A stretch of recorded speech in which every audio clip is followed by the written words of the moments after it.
Hey, what's up everyone? Today we're going to be looking at how to represent a chemical reaction. This is AP Chemistry Unit 4.3, which is representation of reactions. So let's look at a reaction. If you've ever gone camping, you know that in order to start a fire, you need wood, you need a fire, and you need a supply of oxygen. So we have all those things. You have your wood, you have your oxygen, and you have a steady supply of, you have your wood, you have your fire, and a steady supply of oxygen. Now, what happens is that the wood burns. And as the wood burns, you still have your steady supply of oxygen, but now you're producing carbon dioxide and water. This is a type of chemical reaction that we call a combustion reaction, where you react something with oxygen to produce carbon dioxide and water. But we'll talk about types of chemical reactions in a later video. Okay, so in this reaction, you know that you're burning your wood, and there's a lot of things in wood that burn, but the main thing is going to be cellulose, which is C6H10O5, and you're reacting that with oxygen, and you end up with carbon dioxide and water. So how do you show that this is a chemical reaction? Well, you just slap an arrow on.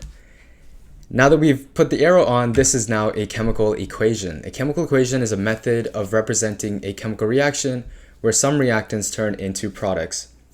So everything on the left-hand side of your arrow here is going to be a reactant, and everything on the right-hand side is going to be a product.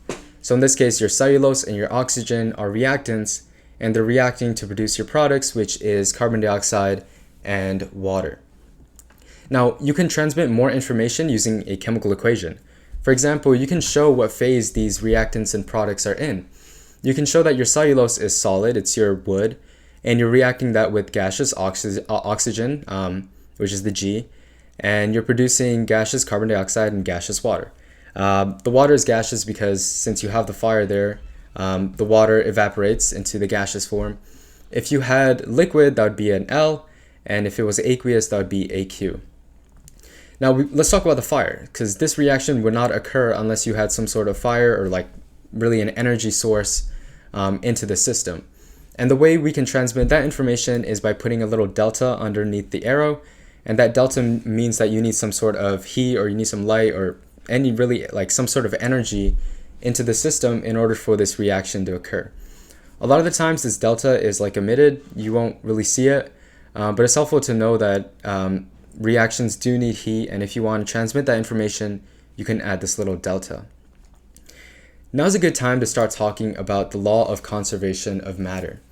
And the law of conservation of matter is a fundamental universal principle that everything always needs to adhere to. And it says that matter is neither created nor destroyed in any physical or chemical reaction. How does that apply to us? Well, all atoms on the reactant side must be present on the product side. If you have more atoms on the product side than the reactant side, then you've created matter. If you have less atoms on the product side than the reactant side, you've destroyed matter.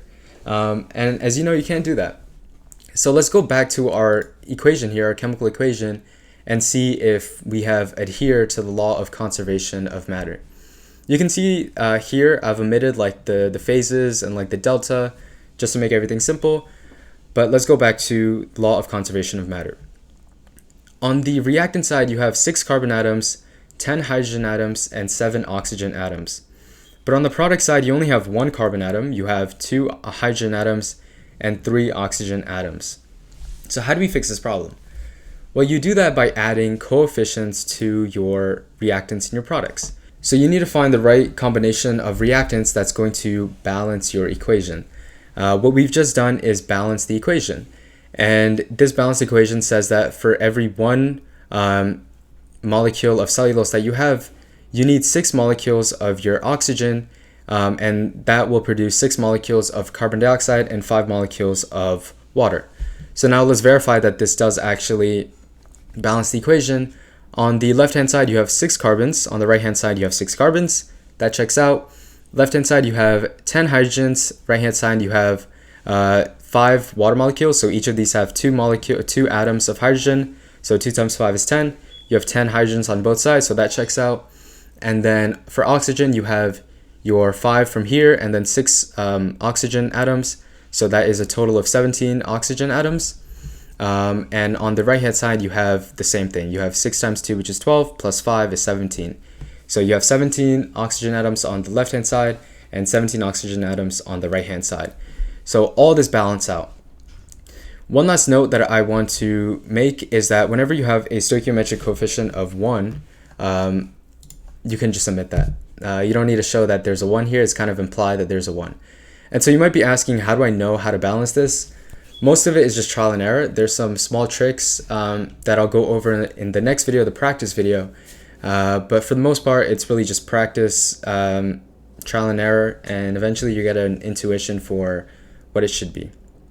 And that's it. I hope you learned a bit more about how we represent a chemical reaction. I hope you enjoyed this video, and I'll see you later. Bye.